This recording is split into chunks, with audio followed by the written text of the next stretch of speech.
La nostra regione, il piatto tipico, uno dei piatti tipici è il frico. Però dipende dalle zone. In questa zona diciamo che preferiscono il frico un po' più tenero. Diciamo che il grosso del frico deve essere tenero e filante. Se andiamo in Carnia o comunque nella zona pedemontana montana, prediligono un frico un po' più friabile, un po' più saporito.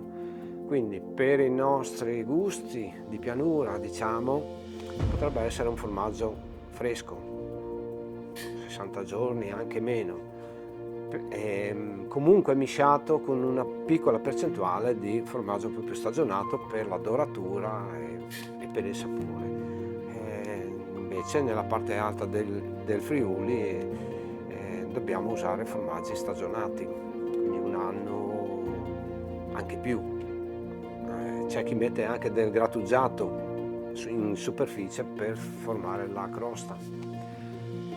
Il frico è un piatto veramente molto vario e ogni zona ha la sua ricetta. Io so fare molto bene una cosa, non so mangiare.